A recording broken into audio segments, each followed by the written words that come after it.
Ah, Hola Shinawi, hola compañeros, ¿qué tal? ¿Cómo están todos amigos? Aquí volviendo a, a este medio después de un tiempito de ausencia por trabajo y pues a ver si podemos hacer actividades más frecuentes en adelante. Hoy nos convoca una fecha muy especial. Como dice Shinawi, hoy es un día, bueno, vamos a decir la fecha completa si les parece. Hoy es el día 9 viento. eh, Se dice Chinaui Ejecatl, en el día número 14 de la veintena de Tlazochimaco, eh, del año 7 agua, con los cargadores modernos, que equivale al 11 caña con los cargadores antiguos. En algún momento tendremos que platicar de qué cosas son estos cargadores y cómo es que le dan nombre a los años. Es una cosa interesante. Quizás de hecho nos dé tiempo hoy a platicar de eso cuando terminemos de presentar lo que nos convoca, que es la efeméride. Hoy un día 13 de agosto, se cumple el 502 aniversario de la caída de Tenochtitlan. Un evento que marcó la historia, no solo de América, sino de toda la humanidad. Pero respondiendo a tu pregunta, Chinawi, uh, ¿qué significa la fecha 9 viento? Bueno, en el simbolismo prehispánico mesoamericano, Anahuac, el signo de viento, que se dice en agua Ecatli, en maya, ik, significa lo espiritual, lo invisible, lo abstracto, lo divino. También el aliento, la palabra. Eso es lo que significa ese signo. Y era el signo por excelencia, el signo que le daban a los mensajeros de la serpiente plumada, porque eran voceros y porque estaban en contacto con lo espiritual. Por otro lado, el número 9 se refiere a los círculos que rodean al mundo evidente, al mundo material. Ellos consideraban que el universo es un conjunto de círculos unos dentro de otros, de esferas. Y pues había 9 esferas, así que 9 inframundos, 9 cielos y una distribución de 4 rumbos cardinales que completan los 13 de arriba, ¿no? Y pues en este diseño cosmológico el 9 tiene mucha importancia. 9 significa lo espiritual.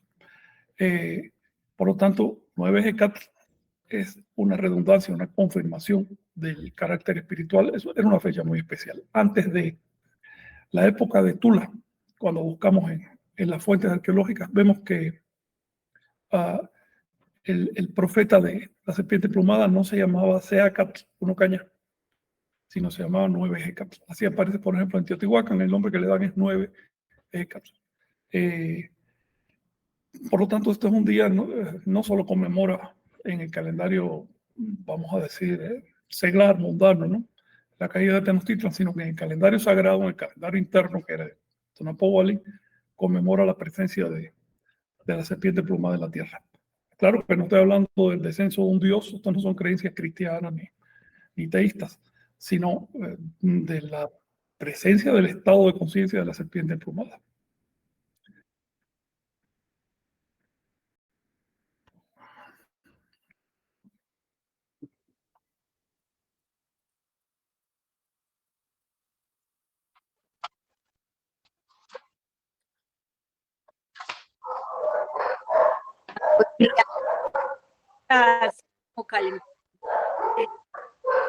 Tiene muchas áreas, o sea, profecías que está cortando. Rosa, se está cortando tu micrófono. ¿No me oyen? Ahora sí. A ver ahí. Sí, ¿qué decían las profecías de este evento? Me gustaría platicar también de la enseñanza. ¿Qué podemos aprender ahora en estos días para no repetir la historia? Porque la historia, si la tenemos, es para analizarla y no volver a repetir los errores. ¿Cómo es posible que cayó la gran Tenochtitlan? La gran Tenochtitlan, por eso fue un parteaguas, porque al caerse Tenochtitlan se desmoronan todas las ciudades prehispánicas. Fue muy importante, por eso es un parteaguas en la historia este día de la caída de Tenochtitlan. Decir, bueno, ¿por qué? Analizar qué pasó, por qué y qué es lo que debemos hacer ahora, qué nos muestra la historia para no repetir las historias de error y de horror, porque después de eso realmente ha padecido, todos los anahuacas han sido humillados, sobajados. Claro, ¿cómo fue que se fue construyendo? Pues sí, desde la matanza de Cholula, que fue realmente otra fecha importantísima que no se le da tanto valor, pero la fecha de hoy que la historia la ha remarcado, que los países latinoamericanos que nos están oyendo saben cómo de aquí fue a repercutir hasta donde ellos están. Y yo quisiera que platicáramos también, Frank, sobre las profecías que hablaron de este momento. Entonces, amigos, esténse aquí porque tenemos cosas muy interesantes que platicar y ojalá y pues hagan sus preguntas y aquí mis compañeros me respondan también esta serie de cuestionamientos que me llegan a la cabeza. ¿Qué, por qué, cómo? Claro, claro. ¿Y tú, Omey, qué enfoque le darías a esta fecha? Pues sí, justo verlo no nada más como una fecha pues que sin duda marcó un parteaguas, inclusive al análisis del calendario, porque es una fecha justamente a partir de esa fecha se puede hacer correlaciones entre las fechas juliano-gregoriano y en las fechas anahuacas, y pues que justo es una fecha que marca ese punto, que hay muchas correlaciones que la toman en cuenta y hay otras que no la toman en cuenta, pero es la fecha que más se tiene registrada, me parece, en distintas fuentes. De eso hablaremos al final. Pero primero me gustaría que nos platicara sobre la efeméride en sí que estamos conmemorando hoy. Hay muchas aristas, ¿no? para entrarle a esto, desde Sí. por qué ocurrió, como pregunta Rosa, por qué se dio una cosa así, qué significó, cuál fue el arrastre, es decir, qué heredamos a partir de esa fecha y por esa acción. Recuerden que la historia es causa y efecto, lo que está pasando hoy es porque antes pasó otra cosa, se relacionan indeleblemente. Y por lo tanto, Claro. ¿Cuál es la proyección futura? Sí, pues fue un símbolo que marcó pues la identidad inclusive del país, ¿no? El país se llama México y justamente retoma el nombre, pues por el nombre que tenía también el México Tenochtitlan, ¿no? O sea, desde ahí esa es la relevancia justo que tiene. Y también pensar en que justo cae el sitio y lo que implica, el mensaje que manda a todas las poblaciones de Anáhuac, pues es de que hay un cambio, ¿no? Y justamente también lo que mencionaba Rosita, pues es el pensamiento mágico, ¿no? Hay muchos estudios que hablan justo de los líderes políticos de esa época que pues se llenaron con ideas, se asesoraban obviamente porque era una estructura política realmente lo que se tenía aquí, no era gente improvisada, realmente era gente que tenía una trayectoria, ¿no? Y un legado, y pues también la lectura que hacen de los símbolos, ¿no? Me parece que hubo nacimientos raros, ¿no? Pues de personas como con cosas raras, ¿no? Señales. Señales, ¿no? Hubo ese tipo de cosas y justamente el pensamiento mágico es lo que genera una sugestión en los líderes políticos y desencadena un montón de malas decisiones, ¿no? O sea, cuando llegaron los españoles en cierto momento, de hecho la fecha también de la noche triste, ¿no? Que le llaman triste porque pues, los españoles los corrieron de la ciudad. En ese momento pudieron aplastarlos, ¿no? O sea, pudieron eliminar a los invasores. No se hizo, pues justamente por ese pensamiento mágico que se tenía al respecto, pues, del tiempo, ¿no? ¿Qué digo? No podemos tampoco... Sí, claro, no lo vamos a juzgar, obviamente, con la visión que tenemos ahora, pero son ese tipo de aprendizajes que quizá tendríamos que analizar y pues salir de ese tipo de ideas, ¿no? Que realmente, si se analizan las cuestiones con más cabeza fría, se pueden tomar sí, mejores decisiones, tal cual. Sí. Yo les propongo hablar primero de qué fue lo que pasó. ¿Qué fue lo que pasó un 13 de agosto de 1521 en esta ciudad que todavía sigue viva, que entonces se llamaba México Tenochtitlan y ahora es Ciudad de México? ¿Qué pasó en ese momento? Se habla mucho de esa fecha y de esa acción militar, pero no se habla con mucho detalle. Y generalmente lo que es una idealización. Por ejemplo, la percepción que se generó en el México independiente, a partir de la independencia, fue de una nación, un grupo, los tlaxcaltecas, que traicionaron a los mexicas que representaban a Anáhuac, y eso incluso ha generado complejos y rechazos y pugnas. Hasta hoy se sigue predicando eso, cuando la realidad no fue así de ninguna manera. La realidad fue muchísimo más compleja y ahí hubo actitudes y problemas por todas partes. Lo que pasó el 13 de agosto fue que finalmente no pudo resistir más el gobierno mexica, que era finalmente el que encabezaba de alguna manera la resistencia contra la invasión. No pudo resistir más, se agotó, se cayó, y los invasores tomaron el emblema de la unidad Anahuaca en ese momento, que era Tenochtitlan. No solo era la capital de los mexicas, era un emblema. Si bien no es como ahora que existe una capital hegemónica para todo el país, en esa época eran varias naciones independientes, pero finalmente la gente miraba a los mexicas como diciendo lo que pase allí va a determinar lo que nos pase a nosotros también. Fue por eso que los españoles, si bien entraron por la zona maya, si tú te fijas, dejaron la zona maya de lado, fueron directo para arriba de Tenochtitlan. Tanto la dejaron de lado que tuvieron que pasar años, fue en 1527, varios años después, cuando de nuevo se intentó conquistar la zona maya, no se pudo y la dejaron hasta 1542. Es decir, si bien la península de Yucatán, por estar pegada a Cuba, ¿no? Era la zona de entrada natural, pero el objetivo era Tenochtitlan. Los españoles venían en ese momento, acababan de terminar una guerra larga y terrible contra los islámicos por recuperar España para la cristiandad. Tengan en cuenta que esta guerra de España no fue únicamente patriotera o algo así como se quiere presentar, sino fue una guerra estratégica, porque al estar en manos del Islam, España, pues también todo el sur de Francia y el sur de Italia estaba comprometido. En otras palabras, cuando los ibéricos todavía no eran españoles, se alzaron contra el Islam, los ibéricos cristianos se alzaron contra sus propios hermanos, que eran ibéricos también, pero musulmanes, ¿no?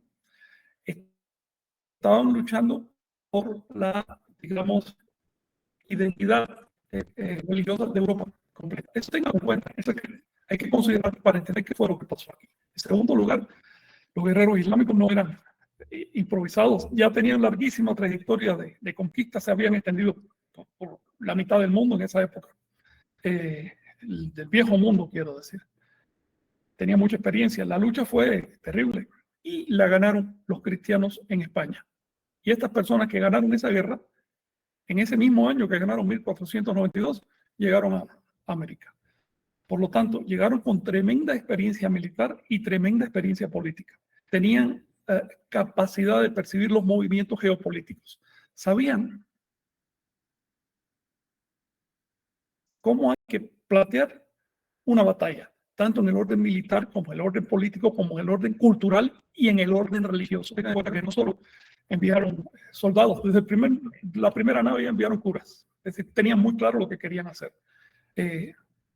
Luego se habla de la caída de Tenochtitlan como un simple caso de encuentro entre dos naciones, una más poderosa, con más armamento, y perdieron los mexicas, pero la cosa fue más compleja. Desde la óptica de España, España estaba representando, o más bien los ibéricos estaban representando a toda la cristiandad. Y en Anáhuac pasaba lo mismo. Los mexicas estaban representando a todo el Anáhuac. De manera que a la no solo fue la caída de una ciudad. Pensamientos, ellos querían rescatar un símbolo nosotros, de derrota de una civilización. Ajá. Nuestra toltequidad. Sí, la derrota de una civilización con su tecnología, con todo. Así es, fue un emblema. Cuando cayó Tenochtitlan, se desmoralizó todo la Náhuatl. Sí. Rosa, te escucho recortada, no sé qué acabas de decir. No, que habla, también ¿Tú era. me oyes? ¿Sí? ¿Me oyen ustedes? ¿Sí me oyen? Bueno, sí, ok. Que estamos también de lo político y lo religioso, porque Sí, yo te ellos oigo. imponer su religión Hola, y yo te oigo. Sí. tenían que acabar con la religión pues con nuestros pensamientos hacia las enseñanzas de Quetzalcóatl.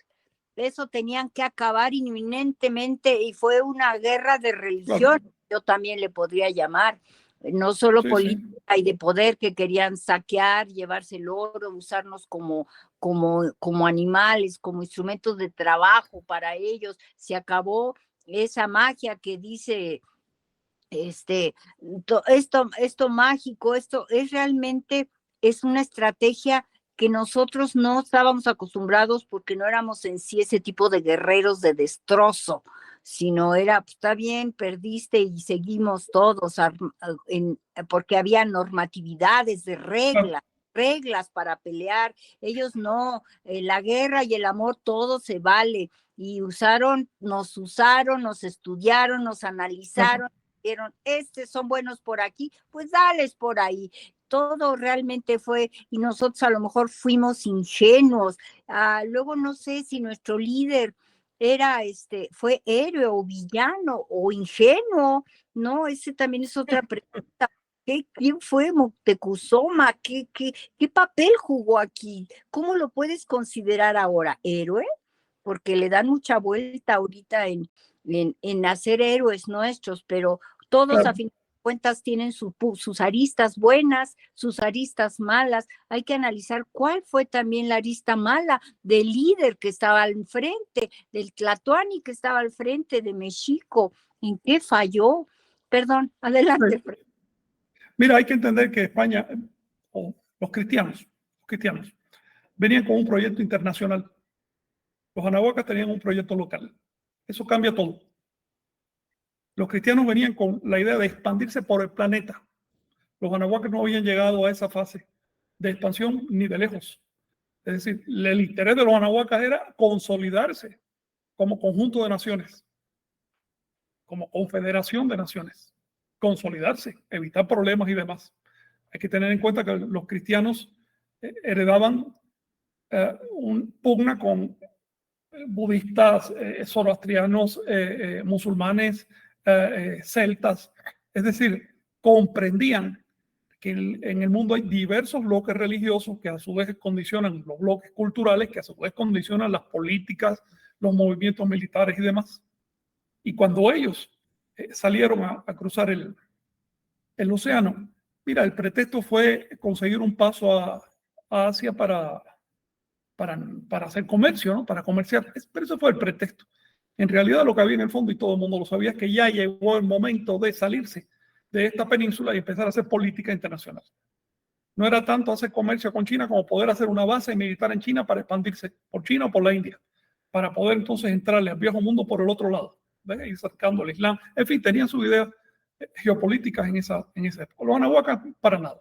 Los anahuacas estaban tan aislados desde el punto de vista político que ni siquiera les interesaba mantener relaciones profundas con los tahuantinsuyanos.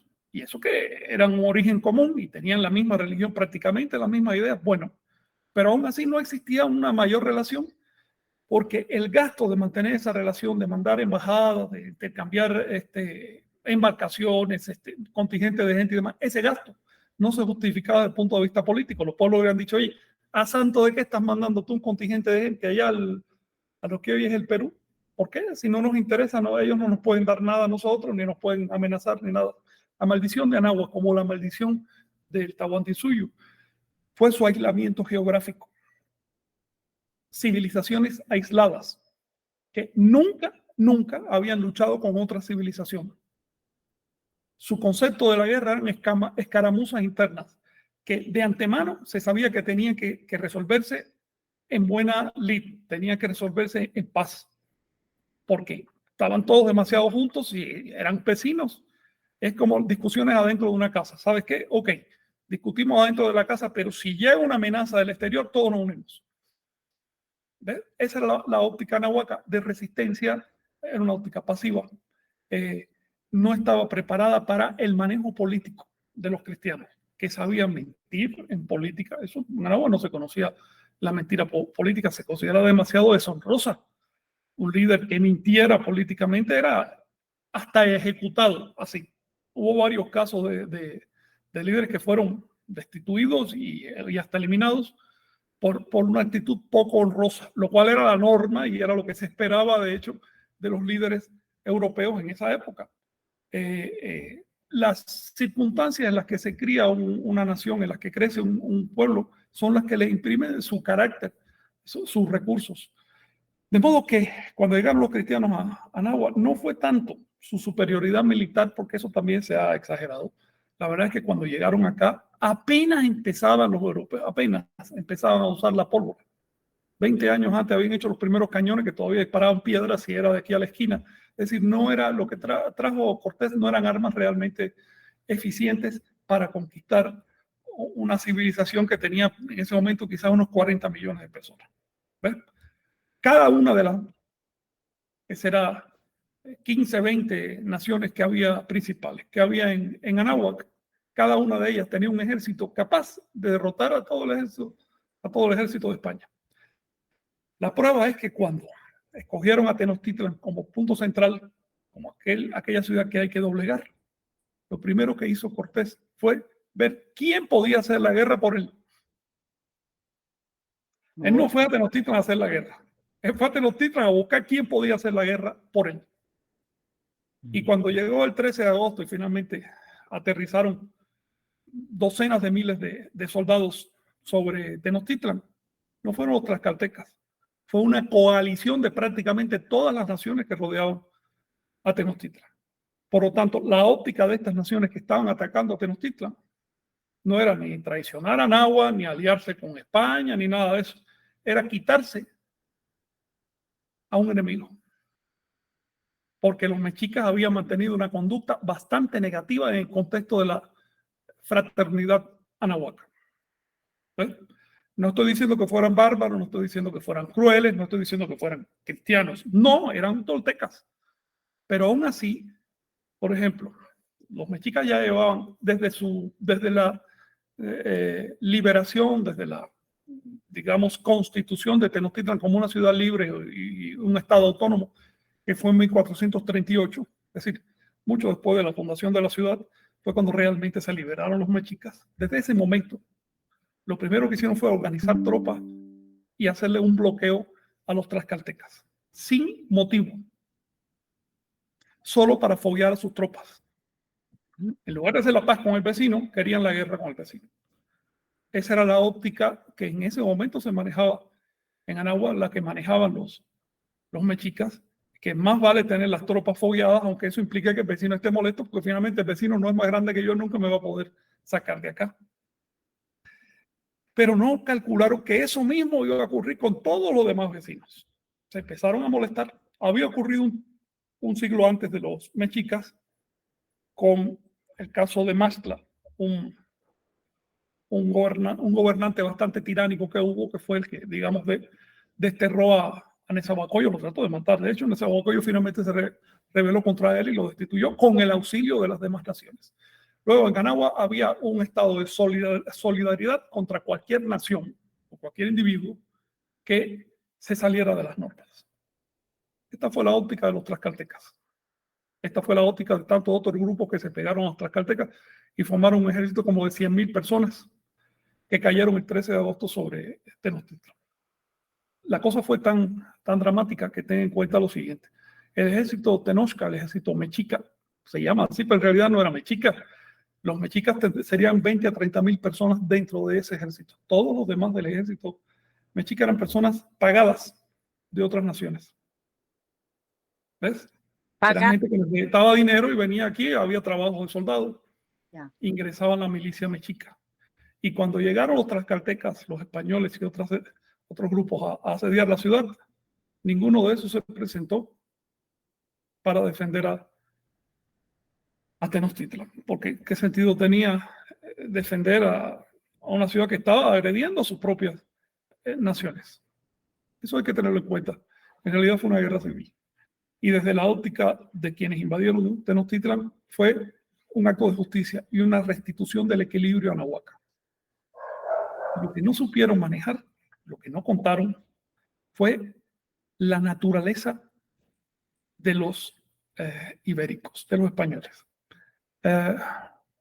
Pensaron que podían manejar a los españoles fácilmente. Digan, a ver, ¿cuántos son? 400 personas. Hombre, eso designa a fulanito para que los maneje, eso es todo. Y no se dieron cuenta que era exactamente al revés. Ese pequeño grupo de españoles traía una conciencia histórica, traía una experiencia política y traía además unos elementos simbólicos que producían impacto, como caballos, algunas armas de fuego, etcétera, que les daba un cierto prestigio, les daba una cierta autoridad. Entonces, bueno, ya lo demás es historia. Y al respecto que mencionas de lo del aislamiento, pues también es un elemento bien importante la viruela, la varicela, ¿no?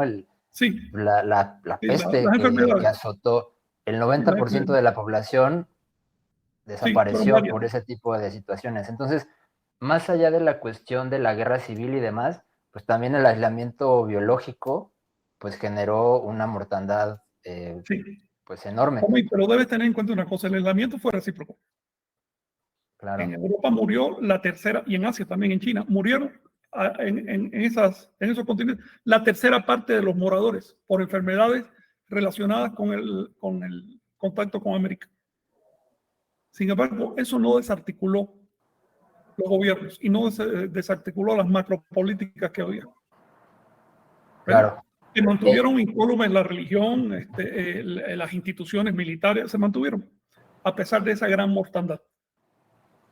Yo pienso que la epidemia fue el factor determinante de la caída de la civilización anahuaca, pero no de la caída de los mexicas en sí, porque aunque cuando llegó el 13 de agosto de 1521 ya había pasado la primera oleada de mortandad, habían muerto muchísima gente, entre ellos un auténtico guerrero que pudo haber cambiado la situación, que fue Cuitlahua, ¿no? Bueno, aún así quedaban suficientes guerreros en Tenochtitlan y en las demás naciones como para exterminar en un par de horas a los españoles. Para entender lo que pasó, no podemos quedarnos simplemente en el campo de batalla, no fue una acción simplemente militar. Ahí hubo un montón de problemas. Rosita mencionó que antes de la caída de Tenochtitlan hubo un acontecimiento todavía más trágico, que fue la caída del sacerdocio de Cholula. El exterminio del sacerdocio de Cholula. ¿Tú entiendes? Tú entiendes que, bueno, dos ejércitos que se enfrentan, se agredan, se maten mutuamente, etcétera, ¿no? Pero el exterminio a sangre fría del sacerdocio de Cholula, unas 6,000 personas que no estaban armadas, que no estaban declarando la guerra, que no estaban haciendo una acción militar, sino celebrando la caída del día 1 Viento, en que se celebraba algo relativo con la serpiente plumada en el templo de Cholula. Eso no se justifica ni desde el punto de vista moral, desde ningún punto de vista se justifica. Únicamente fue un acto necesario para consolidar el predominio de los cristianos en Anahuac.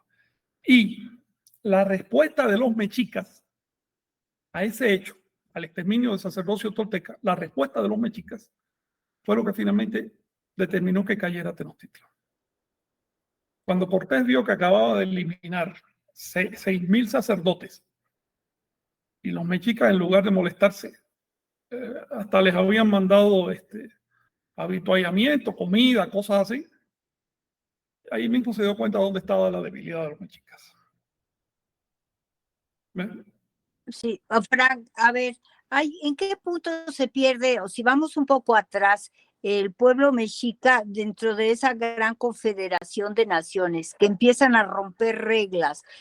Ahí empieza el error de los mexicas, ¿no? ¿Qué era? ¿Quién era Tlacaelel? Mira, hay que verlos en su contexto. Las demás naciones de Anáhuac, no todas, pero casi todas, eran bastante viejas. Incluso las naciones náhuatl. Los náhuatl llevan llevaban en Anáhuac en ese momento ya 4.000 años de surgimiento de ese macro grupo que tiene muchas naciones adentro. Pero los mexicas eran nuevos, eran advenedizos. De hecho, los mexicas se sabe que cuando llegaron no hablaban náhuatl. Tuvieron que aprender la lengua. Es decir, ni siquiera eran parte del grupo náhuatl, o si eran parte del grupo náhuatl, pertenecían a una rama bastante alejada porque no entendían el náhuatl, tuvieron que buscar profesores. Por lo tanto, no tenían ese pulimento toltecayo que caracterizaba a las naciones de Anáhuac. Por eso ellos mismos, que eran bastante humildes en ese momento, todavía eran muy humildes, se definieron a sí mismos como Tolteca Chichimeca. Si tú lo dices en náhuatl, Tolteca Chichimeca o Tolteca Chichimeca en plural, estás diciendo chichimecas en transición a los toltecas. Ese fue el nombre que se dio. Personas en transición a la toltequidad. No estaban pulidas, no entendían un montón de cosas. El otro tema que hay que ver es que eran pocos y aguerridos. Es una combinación difícil, porque significa que para poderse mantener tenían que pelear. La otra cosa que hay que ver es que no los recibieron de buen grado, no les dieron una tierra para que comieran, no, los mandaron a morir al medio del lago. Por eso es que esta ciudad está en el medio del lago, porque los mandaron a morir aquí. Lo que pasa es que los mexicas comían hasta piedras. Se sintieron a gusto comiendo serpientes en el islote de Tenochtitlan. Así de crudos estaban desde el punto de vista cultural. Los mexicas son un pueblo admirable. No solo lograron sobrevivir, sino que en un siglo consiguieron elevarse a una altura tremenda. Siglo y medio después de llegar aquí a Tenochtitlan, ya pusieron la primera piedra de su capital en 1523, 1323, y 2 años después ya empezaron a construir el primer templo. La verdad, mis respetos para los mexicas por haber sabido sobrevivir y crecer. Y ya cuando lograron la independencia, finalmente eran personas bastante pulidas, pero aún así le quedaban resabios. Por ejemplo, Ixtlilxóchitl cuenta que se notaba cuando una persona era mexica porque hablaba el náhuatl con asaltos, con sonidos guturales y haciendo ciertos gestos y cosas, lo cual no se veía bien. En esa época, para hablar bien había que tener una serie de, una calma, una paz. Náhuatl mismo significa armonioso. Entonces, Ixtlilxóchitl le dedica bastantes palabras a describir el náhuatl de los mexicas en un tono entre burlón y despectivo, como diciendo, estas personas todavía no acaban de entender cómo se habla el náhuatl. Pero el hecho de que fueran marginados, el hecho de que fueran guerreros, de que lograran sobrevivir y que además lograran su independencia, hicieron 2 o 3 guerrillas contra las naciones de alrededor del lago de Anáhuac y las ganaron, los llenó de arrogancia. En realidad, Tenochtitlan cayó por arrogancia. Poco antes de la caída de Tenochtitlan, alguien un gobernante había escrito un poema famoso que dice: ¿cómo podría caer Tenochtitlan? ¿Quién podría conmover los cimientos del cielo? ¿Sabes que un puñado de cristianos tiraron los cimientos del cielo? Pero yo recuerdo que La arrogancia no es el camino de la cultura. La arrogancia no es el camino siquiera de la suma. Frank, yo recuerdo que en alguna parte de que estudiaba se comentaba que los mexicas, que había una tradición de hombre-mujer en el gobierno, pero en un punto de los mexicas quitaron a la mujer y se puso un hombre como Cihuacóatl, o como había esa dualidad, esas dos esencias. ¿En qué parte fue eso? Eso fue en 1438. Sí. Eso fue parte también de lo que molestara a las otras naciones, que se fuera rompiendo lo establecido. Oh. Eso fue cuando Tlacael asumió el título de sumo sacerdote de la Toltequidad, que era un título. Sí. Tlacael asumió el título de sumo sacerdote de la Toltequidad, que era un título que tradicionalmente tenía serpiente hembra. En mi opinión, en su época lo tenía literalmente una mujer. Esto explica por qué, por ejemplo, para poder asumir ese título, Tlacael tuvo que vestirse de mujer, cambió la forma de hablar, porque mujeres y hombres hablaban diferente la lengua náhuatl. Es decir, y empezar a pasar formalmente a ser parte del estamento femenino de aquella sociedad. Estamos hablando de un simbolismo, ¿no? Pero bueno, así era la costumbre de esa época. Yo pienso que en su época el título era literalmente de una mujer. Aquí había dos problemas. Primero, la actitud machista. Porque los mexicas eran bastante machistas, no tanto como los cristianos, pero sí, tú ves que sus líderes eran hombres. Y por lo tanto, como que desplazaron un poco ese, digamos, ese grupo femenino que hasta entonces había sido el responsable de los aspectos ocultos y de los aspectos, digamos, teológicos, sutiles de la religión. Por otro lado, Tlacaelel era primo del gobernante y era realmente que mandaba. Y fue durante décadas el verdadero gobernante de Tenochtitlan, aunque no aceptaba el puesto, siempre ponía otro, pero él era el gobernante. Unificó el poder político y el poder espiritual. Eso no se veía bien. Otra cosa, empezaron los mexicas a rivalizar con Cholula. ¿Por qué crees que cuando los ibéricos destruyeron, eliminaron a los sacerdotes de Cholula, los mexicas no solo se quedaron tranquilos, sino que además los invitaron a hospedarse como gente valiosa, huéspedes de honor en Tenochtitlan? ¿Por qué crees? Porque desde la óptica mexica les habían quitado un problema.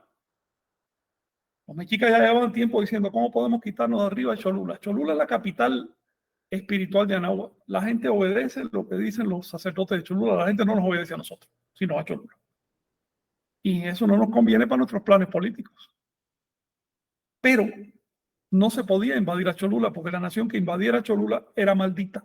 Había una superstición que decía que el que invadiera Cholula se moría, así.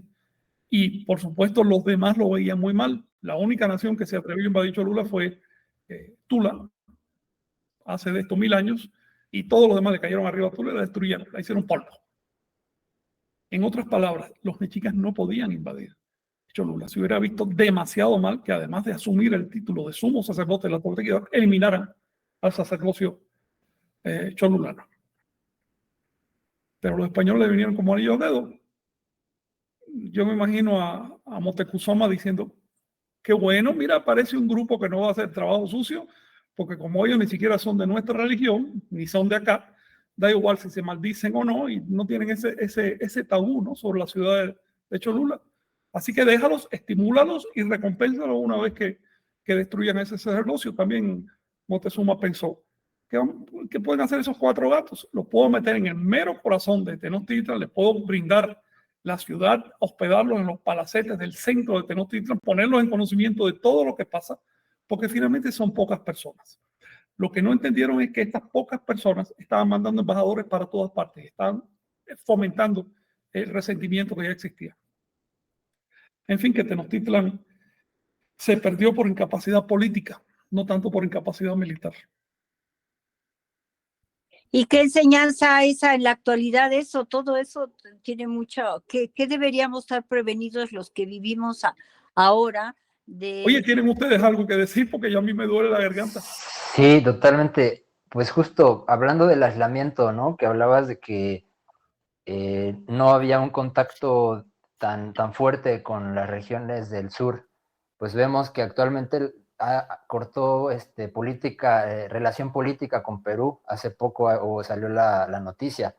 Entonces seguimos en la misma situación sí, claro, de hace esos años. América sigue pues es paradójico que pues justo en vez de a nivel político, obviamente, vamos, de relaciones internacionales, pues está cortada la relación con Perú y sigue habiendo cada vez más aislamiento entre estas dos regiones, ¿no?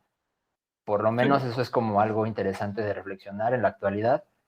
Y también la cuestión de lo religioso y lo político.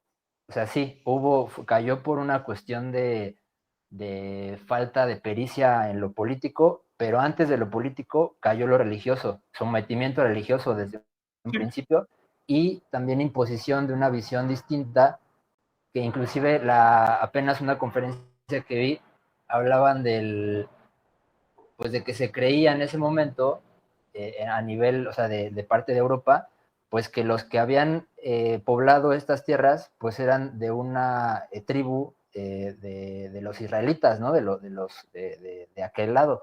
Entonces, ese era el origen de las poblaciones de aquí de América, y entonces, pues había que instruirlos en la fe cristiana. Entonces, esa es la narrativa que se desarrolló pues hasta los 70s, que teníamos un 90%, 99% de catolicismo en el país, y pues que apenas ahorita justo el momento que estamos viviendo, pues es que está, no en picada, pero sí está cayendo la religión tradicional, ¿no? El catolicismo ya anda como por el 80% a nivel nacional, que de hecho a nivel regional México es la que todavía mantiene por el guadalupanismo, por el símbolo. O sea, tuvieron que también generar un sincretismo entre en esta visión religiosa, para que no se sintiera tan pesado, y también para que la población se uniera al proyecto, pues no de nación en ese momento, sino el proyecto de la Nueva España, ¿no? De los virreyes y de todos los procesos históricos que vinieron de ahí. Y, Sí, y también, por ejemplo, ajá. Sí. No, sigue, te estoy escuchando. Bueno, sí. En la cuestión de los calendarios, ¿no? De los tonales, ¿no? No, Hoy pero sabemos... antes de llegar ahí, para no salirme de algo que acabas de mencionar, Okay. Es un hecho sorprendente cómo no aprendemos de la historia. Se están repitiendo prácticamente los mismos hechos que ya pasaron. Y no aprendemos porque no queremos estudiar la historia. Porque tenemos una visión idealizada de la historia, elaborada por quienes ganaron, porque las instituciones académicas, docentes de los países latinoamericanos, en vez de investigar realmente qué fue lo que pasó a través de los documentos de época, repiten esa visión como si fuera la verdad, siendo una visión completamente falsa, y eso genera un estado de indefensión histórica. Es decir, no podemos defendernos frente a las mismas causas, a los mismos problemas, y seguimos repitiendo los errores. Pero ya que mencionas el vínculo entre política y religión, porque fue determinante, te voy a leer una cita de Muñoz Camargo en Historia de Tlaxcala. Dice: ellos tenían tanta confianza en su ídolo Quetzalcóatl que entendieron que acabaría con los nuestros, es decir, con los cristianos, con fuego del cielo. Y así lo publicaron a voces. Dijeron: dejen que estos advenedizos extranjeros lleguen hasta acá, porque nuestro Dios Quetzalcóatl está con nosotros y de improviso los acabará. Gocemos de sus engaños, que muy pronto veréis el castigo que hace nuestro Dios. Así decían los pregoneros del templo de Quetzalcóatl, es decir, el templo central de Cholula, y así lo publicaban.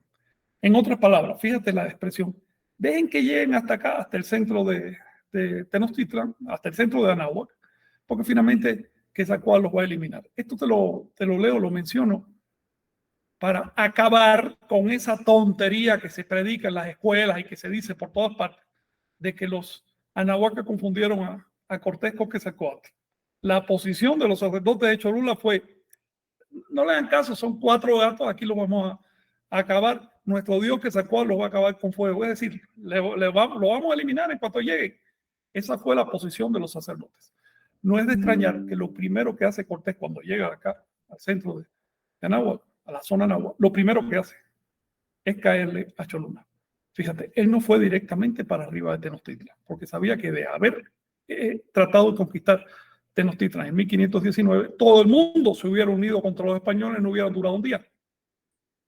¿Ves? Él va contra aquella ciudad que estaba tratando de unificar a los anahuacas en contra de la invasión cristiana. Y contra aquellas personas que habían dado una profecía respecto a la caída de los cristianos. Es decir, elimina la cabeza ideológica de Anáhuac. ¿Y con eso qué pasa? Pues todas las tensiones que hay entre los diferentes grupos se exacerban. Los grupos se quedan sin un centro rector espiritual, que era el sacerdocio. Este aspecto de la historia de la invasión y conquista no se ha estudiado.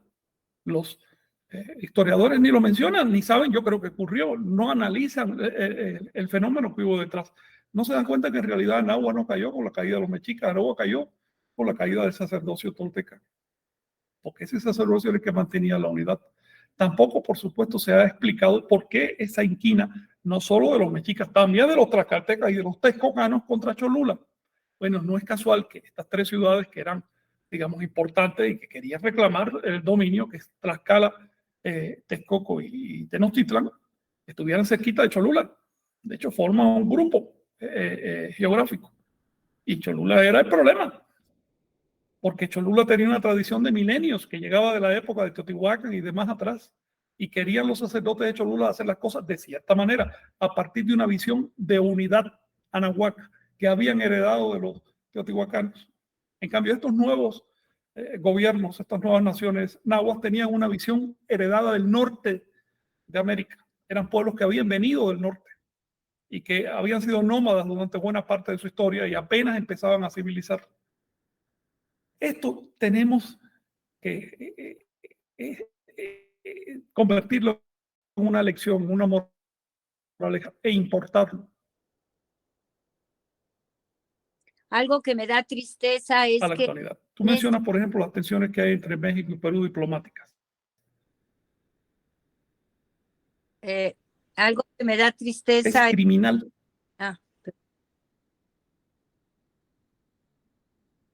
Claro. No ¿Sí? se oye. Sí. No se te oye. Platícanos. Bueno, comento que lo que me da tristeza es que las celebraciones como danzas no es un análisis, lo que se hace es nada más danzar y no hay, realmente es dejar pasar la historia sin análisis, es darle a tole con el dedo al pueblo. Y realmente, pues a veces los mismos que danzan en estas fechas y se reúnen no se dan cuenta de la importancia que están desperdiciando nada más con danzar. No sé, sí, qué bueno que dancen, pero ¿por qué no comunicar todo esto que estamos, este análisis, observar, que no sea una gran enseñanza? Pero desafortunadamente acabó esa conmemoración con muchas danzas. Y bueno, qué tristeza. Oh, sí, es una tristeza. ¿Me escucho? Sí, ya te escuchas. Jonathan, sí. Sí. Platícanos, Jonathan.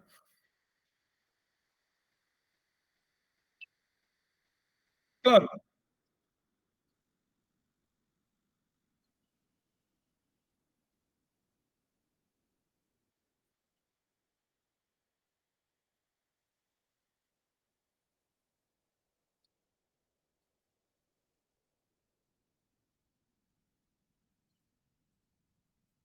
Yo iba a mencionar, a tener lo que dijiste, Omey, que las tensiones que hay entre los pueblos de ahora Latinoamérica, pero en el fondo Latinoamérica recoge lo que fueron las dos grandes civilizaciones, así que siguen siendo pueblos indoamericanos también. Esas tensiones siguen reflejando la tensión que había en Anagua, la misma tensión que había en el Tahuantinsuyo cuando Huáscar estaba en contra de Atahualpa y había dos o tres reinos que querían sacar ventaja de esa tensión y demás, y terminaron cediendo ante 200 españoles, eran la mitad de los que llegaron a México, comandados por un verdadero aventurero, un tipo siquiera no era ni inteligente, llamado Pizarro. Pues bien, yo pienso que las embajadas entre los pueblos deberían ponerse en manos de los pueblos, no de los gobiernos, porque entonces se ponen a expensas de las decisiones de los políticos, que a veces están influidas por cuestiones muy personales. Pienso que son los pueblos los que deberían mantener contactos y relaciones de todo tipo, intercambiar sus experiencias para agarrar anticuerpos frente a los problemas que vienen por ahí. De ser así, aprenderíamos de la historia. Pienso que si los gobiernos no dan la talla en cuanto a mantener la unidad en la casa grande, pues tienen que hacerlo la gente, tienen que hacerlo los pueblos. Los gobiernos siguen dividiéndose por presiones externas. Hace 500 siglos era la potencia emergente de España. En este momento es la potencia norteamericana y una potencia rusa y una potencia china que están viendo ahí a ver qué lasca pueden agarrar, qué pedacito se pueden quedar. Y los gobiernos están cediendo a esas presiones externas, importando problemas que no son del patio y enemistando a los pueblos entre sí. No quiero meterme en detalles políticos porque no es el cometido de este espacio, pero hablemos en términos, en plan histórico, a largo plazo. Cuando se mire en el 2100 para atrás y se califique esta era, ¿de qué se va a hablar? ¿Qué es lo que va a salir? ¿Ves? Esas son las cosas que tenemos que preguntarnos. Cuando miramos hacia atrás, hacia hace 502 años, y analizamos la caída de Tenochtitlan. ¿Cuál es la moraleja que tenemos que sacar de ahí?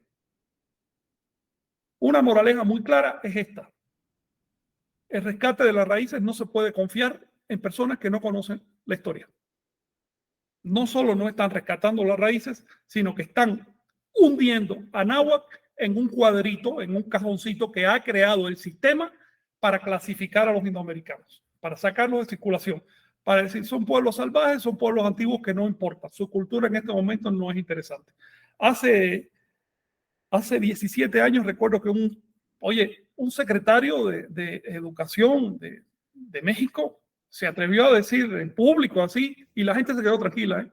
Ese señor dijo, todos sabemos que México no tuvo historia hasta 1521. Es decir, la historia de este país comienza con una derrota. Eso fue lo que dijo el señor. La gente se quedó tranquila, casi todos. Algunos nos incomodamos, tú, Chignau, eres testigo de esto, y surgieron varios calpul y varias escuelas, incluyendo la escuela de gastronomía en Amores. Fue una reacción a una visión tan estúpida, tan plana de lo que pasó. Bueno, pues si los políticos tienen esa visión, ¿qué puedes esperar de los demás? El resultado es que seguimos cometiendo los mismos errores una y otra vez.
Chignau, y eso ocurre en toda América, desde Alaska hasta Patagonia. Por supuesto, también ocurre en México, pero no es que ocurra más en México que en otras partes. En toda América hay lugares que están mucho peor que acá, en ese sentido. Hay sitios que realmente han recibido un embate tan crudo que ya no queda nada de raíz que defender. Mi propio país se nos dijo durante décadas que el ideal de la civilización es alemán y ruso, europeo. Que ni mirar para atrás, porque eso era irse de rezago. Que el pasado no existe, es el futuro. No hay que mirar al pasado, hay que mirar al futuro. Por lo tanto, no puedes aprender de las lecciones. Tienes que volver a repetir con el mismo error. El pueblo se quedó sin raíz, ni siquiera raíz latina, que es lo mínimo. ¿Sí? Y eso es pensamiento mágico, al final de cuentas. Sí, es no empatar causa y efecto. Es pensamiento mágico. No entender relaciones causales. Y ahí te va, porque sí, podemos ver a Cortés como un gran estratega y que se fue directamente al baluarte ideológico de Anáhuac y demás, pero también podemos verlo como un cristiano que le dijeron que ahí estaba el diablo y tenía que matar al diablo para traer a Dios y para salvar a la población que estaba en ese lugar porque había llegado el diablo a someterlos. Entonces también creo que el análisis de la historia depende desde dónde te sitúes. Nuestra propuesta, así lo veo, pues es desde una visión tolteca, no es desde una visión mexica, no es de una visión cristiana, es una visión tolteca. Entonces, ¿qué implica esto? Pues justo, por ejemplo, hay un libro que se llama La visión de los vencidos, ¿no? De Portilla. Yo lo leí, a mí me lo dejaron leer en la secundaria, creo, en la prepa, no estoy seguro. Y la verdad es que no me causó algún tipo de interés mayúsculo, para interesarme sobre esa visión. Me pareció como una visión, pues no me resultó atractiva.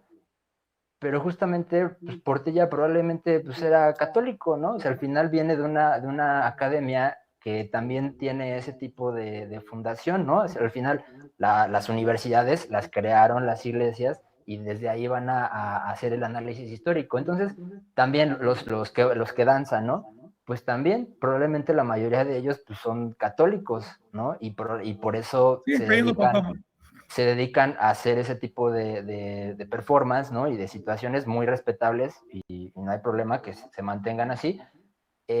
Y porque es un turismo, ¿no? Al final de cuentas es generar algo de capital en base a ellos seguramente lo que piensan, y muchos de ellos pues es que están rescatando las raíces, pues manteniendo el legado de las danzas y manteniendo esa imagen, y es muy válido, está bien que lo piensen así.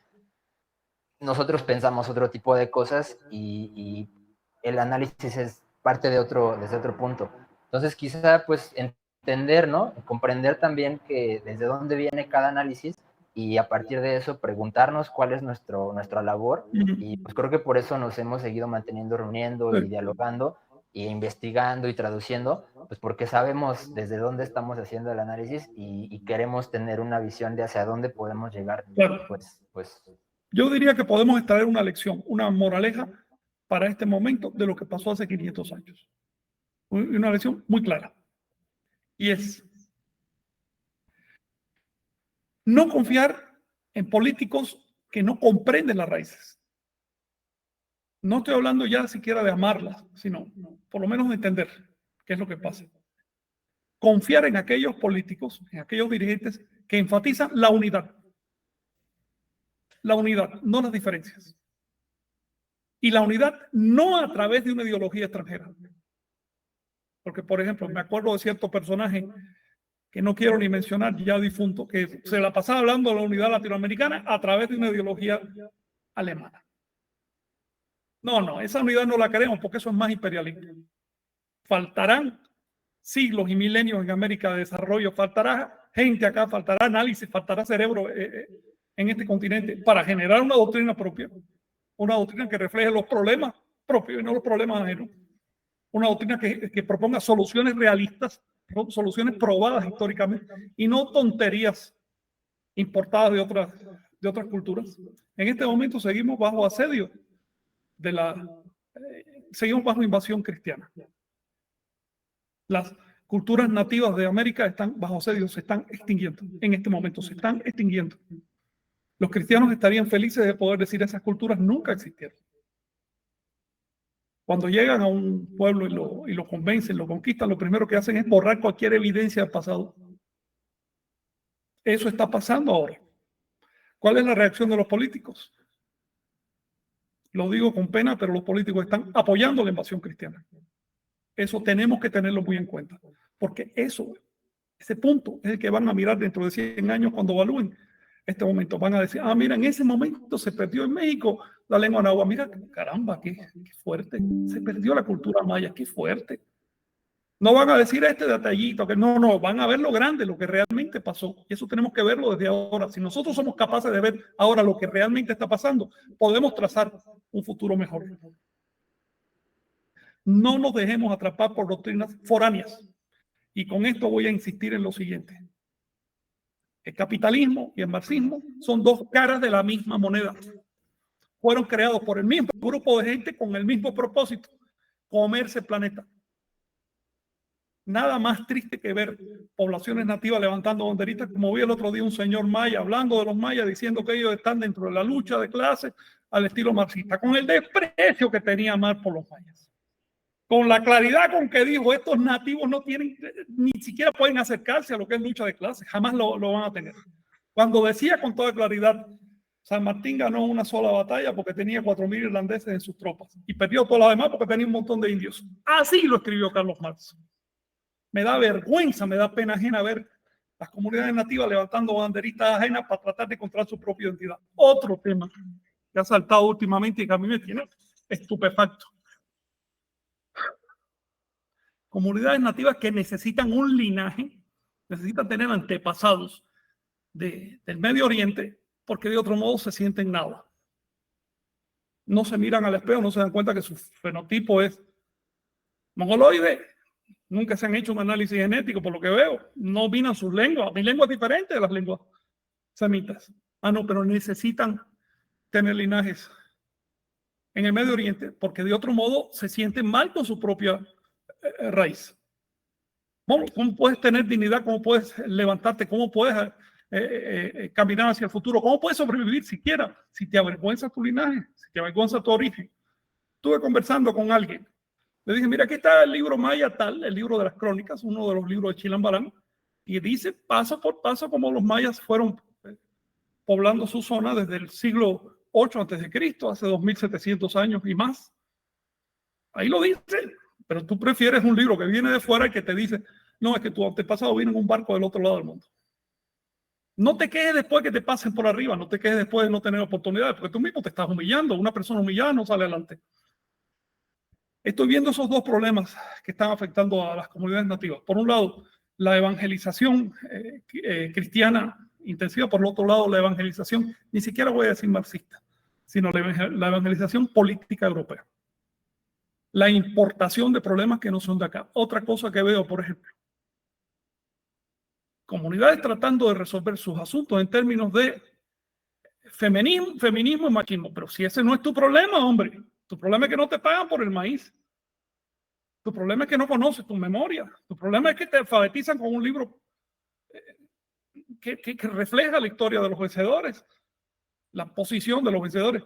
Es decir, tienes un montón de problemas reales y ahora estás importando el tema de que si hay que pronunciar las palabras así para no ofender, que si las mujeres... Ese no es tu problema real. No importes más estupidez. Concéntrate en lo tuyo. Estamos enfrentando un momento muy difícil para las raíces. Hace 500 años los cristianos destruyeron cuanto pudieron agarrar, pero había mucho. Así que por mucho que quemaron, por mucho que saquearon, por mucho que destruyeron, también quedó mucho. Pero ahorita queda poco.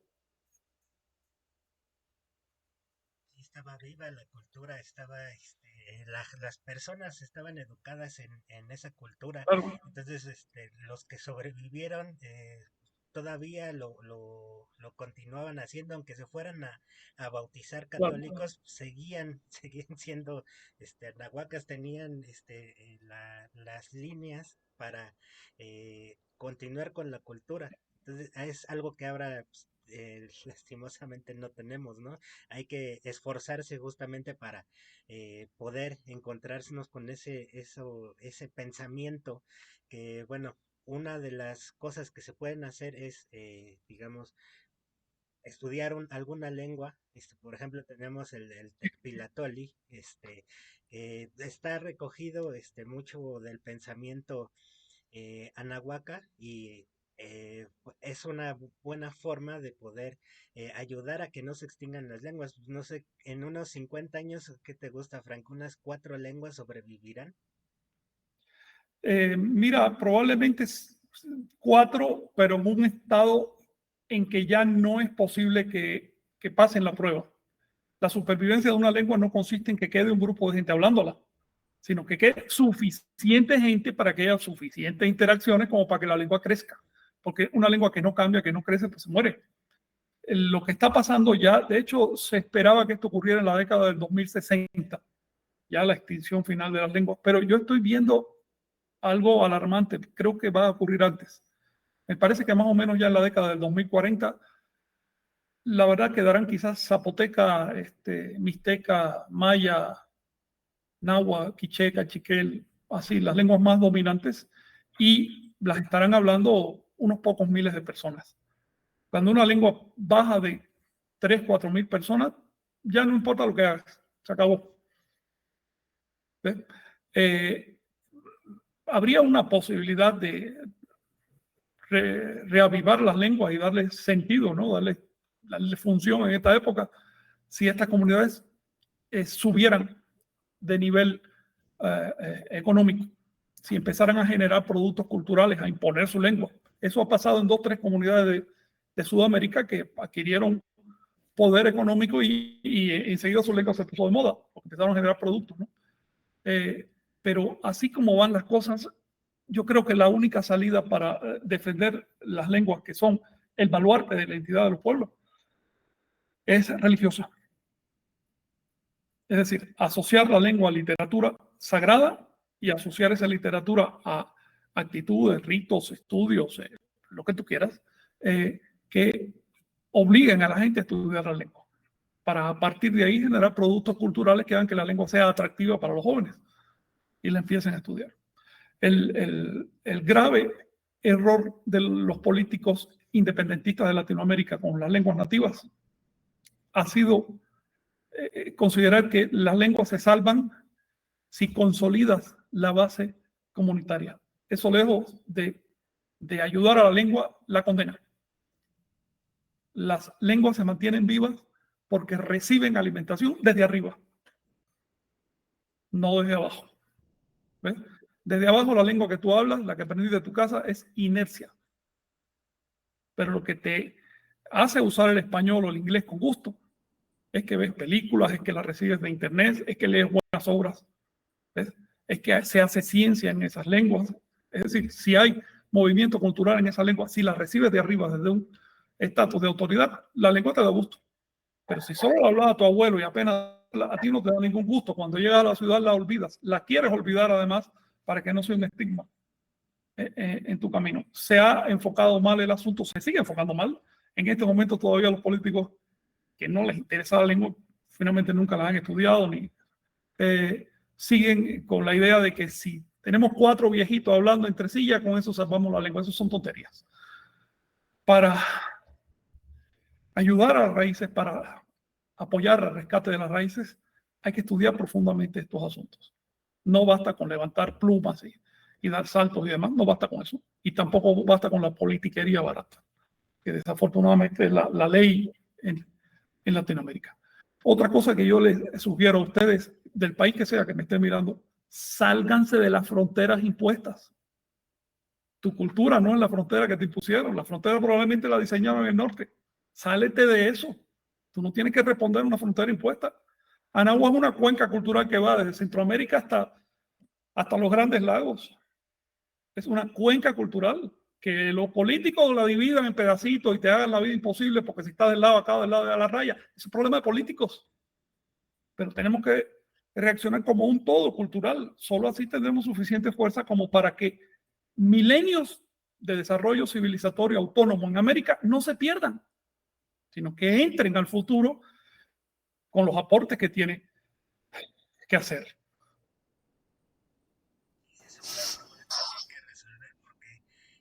Aún en la actualidad vemos a comunidades enfrentándose, ¿no? Hace poco estábamos ahí en Oaxaca y decían, no, pues es que los del otro pueblito eran nuestros enemigos, entonces no podemos llevarnos bien con ellos. Entonces decía, llegó el antropólogo y nos dijo que los zapotecas eran enemigos de los mixtecas, entonces pues debemos odiarnos, ¿no? Ese tipo de actitudes. Increíble. También mientras más atomizado el panorama, más sentido de identidad en pequeña escala. ¿Ves?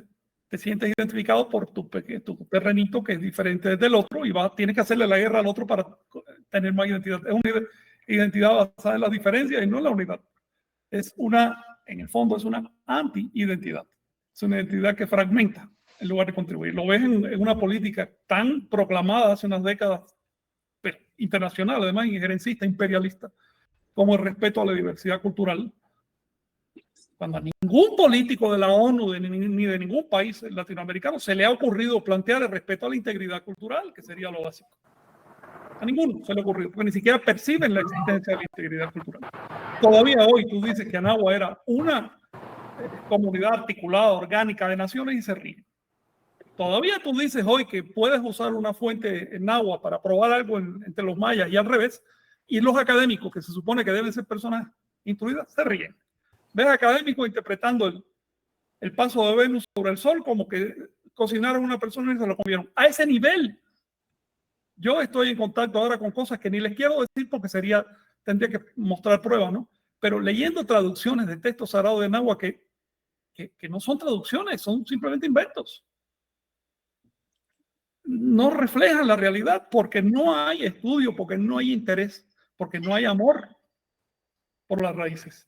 Y sobre eso se reparten títulos los académicos y hacen todo un tinglado que se va a caer dentro de poco, porque no puede sostener un sistema docente sobre falacias. Entre estos aportes que puede hacer Anagua al mundo, y ya para retomar algo que planteaste tú, Chinawi, y retomó después Omey, está el calendario.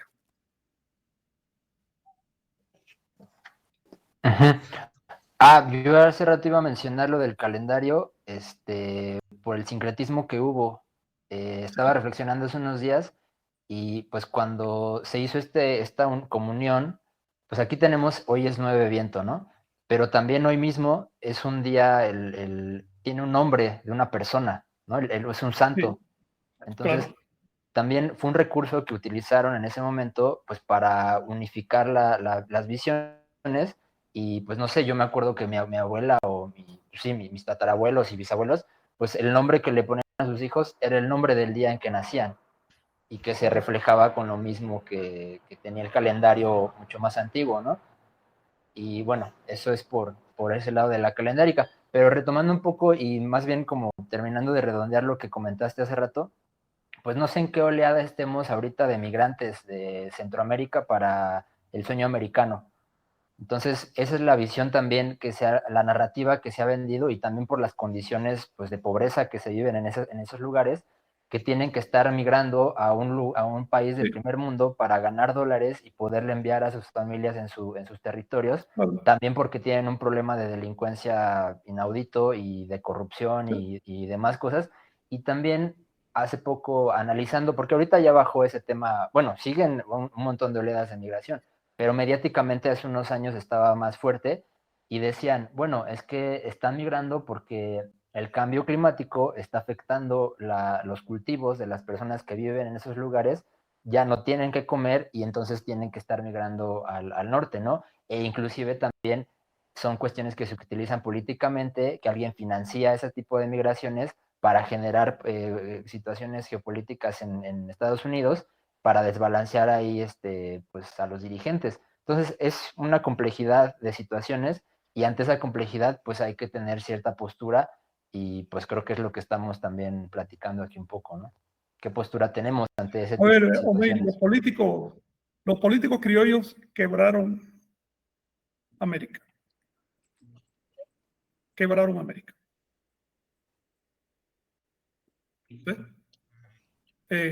España finalmente fue brutal en su invasión, destruyó 2 civilizaciones, pero no se le puede culpar por haber quebrado el territorio. ¿Escucha? Se escucha un poco cortado, Frank. A ver. ¿Hola?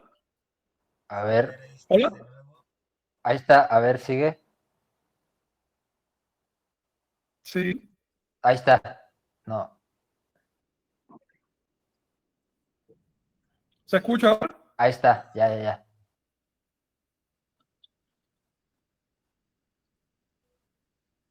Bueno, pues. Sí, ya te escuchas. Avísame si se escucha. Ya te escuchas ahora sí. No, pues ya. Sí, sigue hablando, sí. Platiquen ustedes porque estoy un poco atorada aquí con la conexión. Ok, vale. Bueno. Sí, a ver, creo que ya estás. Sí, bien, continúo. La verdad es que la fragmentación de América fue producto de los políticos criollos. Finalmente, sí, las políticas que siguen habiendo son de corte criollo. Nosotros tenemos que tener eso en cuenta. Es absurdo hablar en términos de centroamericanos, mexicanos y norteamericanos, cuando la frontera, ¿quién la puso? No la puso la gente. A mí me parece increíble que México no extienda nacionalidad a todos los centroamericanos. Los centroamericanos son mexicanos, caramba. Y no es que lo fueran hace miles de años, lo fueron hasta hace poco. ¿Okay? A mí eso me resulta absurdo. Es perpetuar un estado de cosas no colonial. Por otro lado, cuando los centroamericanos, mexicanos migran al norte, están caminando por su casa. Si los norteamericanos no quisieran tener ese grupo, bueno, que no hubieran invadido esas tierras. Si hay una potencia económica, si hay un foco económico en un lugar y hay pobreza alrededor, obviamente va a haber migración hacia ese foco económico. Lo que hay que eliminar la pobreza. Oye, y también, espérate, porque hay una migración inversa, que también se está hablando de la gentrificación.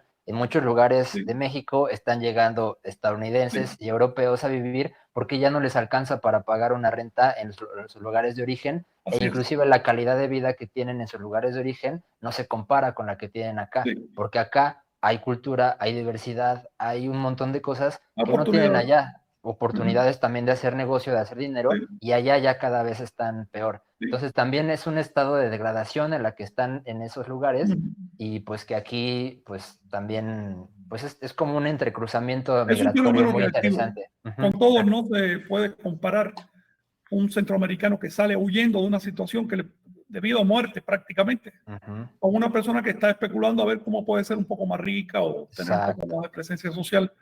Aquí hay un fenómeno de base que no se ha resuelto y por lo visto no se va a resolver. Parece que a los políticos no les interesa. Si la gente no se pone las botas, pues nunca se va a resolver.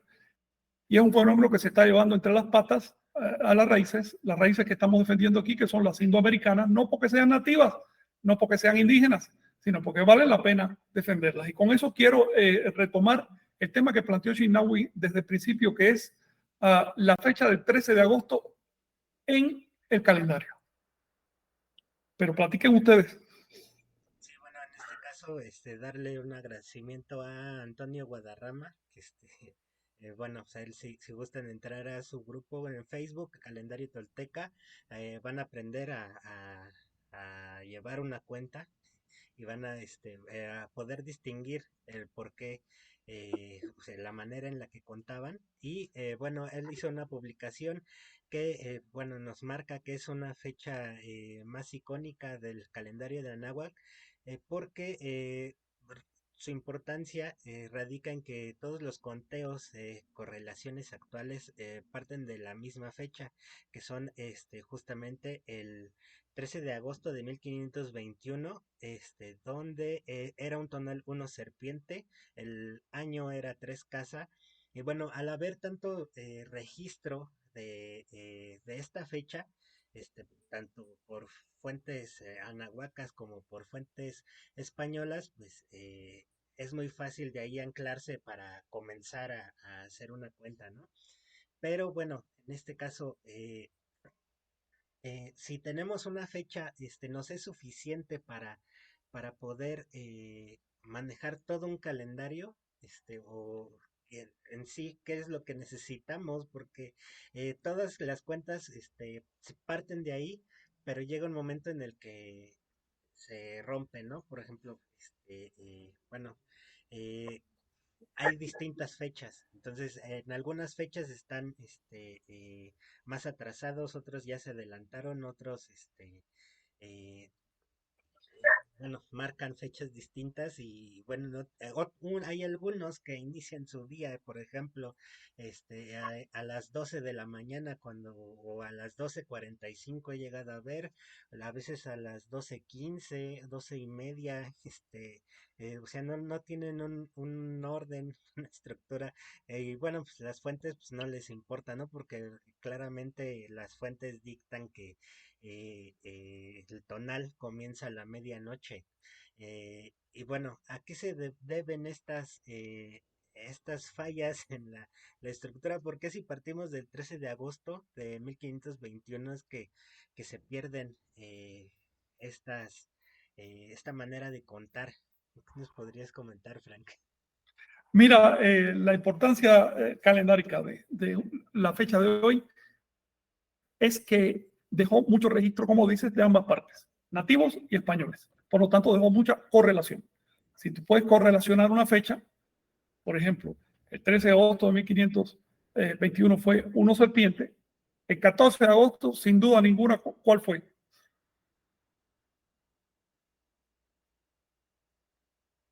El 2. Dos muertes. 2 muertes. ¿Y el 15 qué fue? 3 venados y así sucesivamente. Sí, Esto es repaso para todos ustedes. Pues bien, en otras palabras, si tú anclas una correlación firmemente, si no es que lo dijo uno, sino que lo dicen varios, tienes ya un punto de fundamento de cómo era el calendario. Pero eso te sirve para anclar los días que rodean esa fecha, pero síguele dando para que veas lo que pasa. Si llegas a 2 o 3 años después, ya empieza a haber una diferencia respecto al cielo, y ahí es cuando surge la pregunta, ¿el calendario tenía algún ajuste? Por ejemplo, si nosotros amarramos esta misma fecha de hoy, aparece en el periódico, por ejemplo, y por otro lado sabemos que el año nuestro tiene 365 días, dentro de 2 o 3 años vamos a tener un día de diferencia. ¿Por qué? Porque nosotros reduplicamos un día cada 4 años. En otras palabras, los calendarios de la Tierra tienen mecanismos internos. No basta con una correlación, hace falta varias. De antemano te digo que la correlación del 13 de agosto de 1521 es perfecta, está demasiado documentada. Aquellos pseudo investigadores que niegan su autenticidad realmente no se están refiriendo al calendario de Anáhuac, están especulando en el vacío, porque ¿cómo vas a explicar que tantas personas, tanto nativas como europeas, sin ponerse de acuerdo, hayan dicho 13 de agosto de 1521 era una serpiente del año tal? ¿Cómo vas a explicar eso?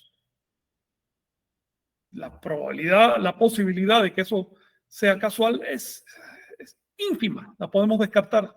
Así que esta fecha es un hecho.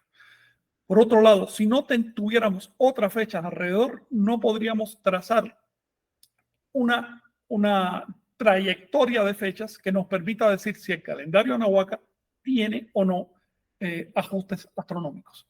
Hay investigadores que dicen que no los tiene, que era un calendario vago, es decir, que se va desfasando con respecto al cielo, que no era realmente un calendario astronómico, y por lo tanto esos investigadores empiezan a fallarle a las demás fechas de correlación que se establecieron al principio de la llegada de los europeos. ¿Ves?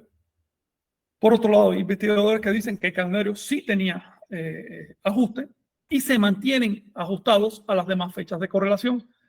Pero aquí tenemos una hipótesis absurda que surgió en el siglo XVIII y se ha perpetuado hasta hoy. Y es que el calendario daba saltos cuando llegaba al fin del año, se daba un salto de 5 días y comenzaba. Es decir, no era una cuenta continua, sino con saltos. Si tú le das saltos al calendario, vas a amarrar una de las correlaciones que quedan, todas las demás van a estar desajustadas. Por ejemplo, si amarras 13 de agosto de 1521 y te saltas los Nemontemis, esos 5 días finales del año para atrás y para adelante, vas a disfrazarte en bloques de 5 días con respecto a las demás correlaciones. La cosa es tan pueril, tan ridícula, que yo no comprendo cómo esa hipótesis puede mantenerse hasta la actualidad. Cuando tú pones la cuenta del año corrida, sin saltar por ningún motivo, ni por días fuera de tiempo, ni por los Nemontemis, sino completamente corrida, todas las correlaciones encajan. Eso no se puede explicar como una casualidad. Por otro lado, hay personas que dicen que para poder ajustar astronómicamente el calendario, el año siguiente empezaba 6 horas después. Esto no hay ninguna fuente que lo diga. Esto es un invento moderno. Las fuentes dicen exactamente otra cosa. Nosotros en el movimiento tolteca nos atenemos a lo que dicen las fuentes. Las fuentes describieron perfectamente el calendario, no es necesario discutir sobre eso. Ahí lo dice, la fuente lo dice. La fuente le escribió, ya fuera un sacerdote nativo o un sabio nativo que conocía su calendario, o un español que vio cómo funcionaba el calendario. Entonces, si nos atenemos a la fuente, todos llegamos a la misma conclusión sobre el día de hoy. A mí me agrada que haya interés sobre el calendario, incluso cuando hay contradicciones y demás. Pero además de interés, hace falta conocimiento de las fuentes, estudio y al mismo tiempo capacidad analítica. Por ejemplo, si te encuentras con una fuente que dice que el año empezaba a mediodía, tú tienes que decir, espérate, esta fuente me dice que empieza en la medianoche, esta otra me dice que en mediodía. O hay una contradicción o yo estoy entendiendo mal algo. Entonces tienes que buscar el original. Estoy poniendo, por ejemplo, hay determinada hipótesis que está circulando ahorita que dice que los años empezaban al mediodía. Se basan principalmente en una cita de un cronista llamado Del Castillo, que escribió en náhuatl, no en español. Cuando lees una mala traducción, hombre, dice que el año empezaba a mediodía. Pero cuando vas y lees lo que dice realmente en náhuatl, te está diciendo otra cosa completamente diferente. Te dice, el día empieza a la medianoche y al mediodía comienza el ciclo de las aves preciosas, que es una cosa diferente.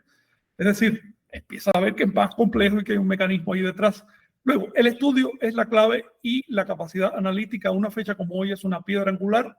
Qué bueno que se conservó, qué bueno que no se destruyeron esas fuentes. El calendario hoy se puede reconstruir, por lo menos en su dimensión civil, en el uso civil que tenía la gente en esa época, el uso popular, se puede reconstruir por completo. Podemos saber con exactitud, con seguridad, cómo se llama el día de hoy, y a partir del nombre de este día y conociendo la estructura del año, saber cuándo empieza la veintena, cuándo empieza el mes, por decirlo así. Pero bueno, esto es un tema demasiado complejo como para discutirlo ahora. Yo diría que nos quedamos aquí. Bueno, nos da para un curso de varios años porque te Sí, puedes ir en un año. Exacto, es lo interesante también y que además es la columna vertebral de la de la identidad, civilización. sí. Que así como Sí. comentabas, Omey, te asignaban tu nombre, el tonal, entonces en el que nacías, ¿no? Entonces, o sea, bueno, pues hasta los dioses estaban atrapados dentro de los ciclos calendáricos, o sea, vale la pena el meterse a estudiar y es una de las razones que funcionan para digamos, llegar desde arriba, una de las cosas importantes que podemos hacer y que, digamos, no ponernos en plan de víctimas de que vinieron, nos invadieron y ya, lo que podemos hacer es dar a la luz los conocimientos que existían y bueno, en este caso, ¿por qué no manejar el calendario más exacto que ha existido en la historia de la humanidad masivamente o quedarnos con un calendario que es un Frankenstein, ¿no? Que tiene distintos tipos de añadiduras y bueno, es una de las formas en las que podemos dignificar las raíces de Anáhuac.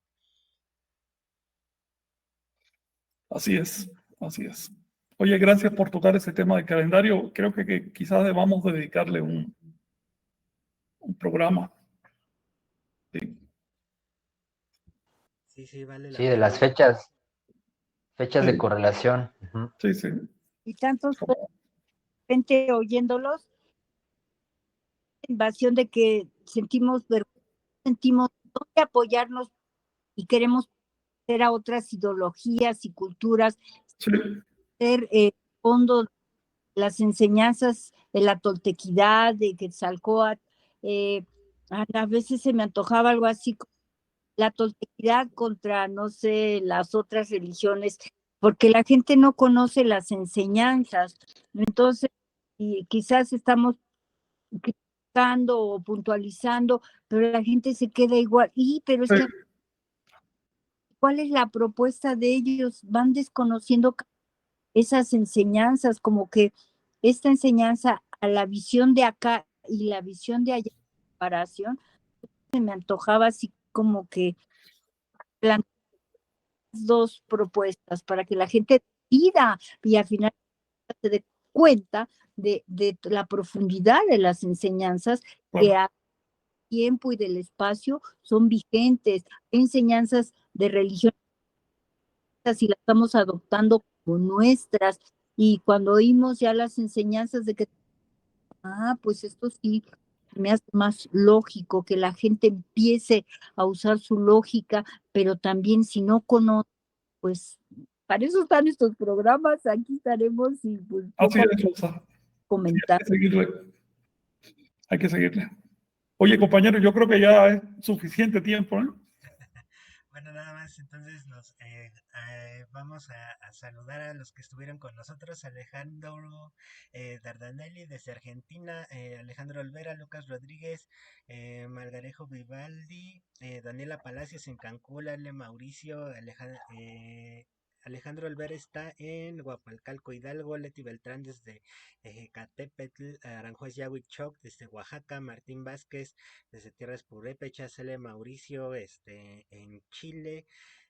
Aranjuez nos comenta la clave, la acabas de decir, Frank, no hay amor por las raíces, el amor viene del orgullo, de la identificación, de verte envuelto y trascendido. Mientras sigamos hablando de ruinas de ellos, de esos que existieron, no habrá entrada del reflejo. Cuando escuchemos hablar en primera persona del pasado, podemos vislumbrar un repunte, pero si desde que hacemos referencia al pasado se hace desde algo ajeno, pues estamos fritos. Lo que nos Sí. comenta Aranjuez. Entonces, y bueno, son muy ciertas sus palabras. Por eso también nosotros intentamos, bueno, somos anahuacas, ¿no? Y bueno, también nos preguntan si regresará el sabatino. Oye, justamente yo quiero platicar con ustedes de este asunto para ver cómo implementamos un nuevo plan de presencia online. A ver qué tiempo tienen, cómo está. El tema principal aquí es el tiempo. Pero respuesta a la pregunta, ¿habrá nuevos espacios?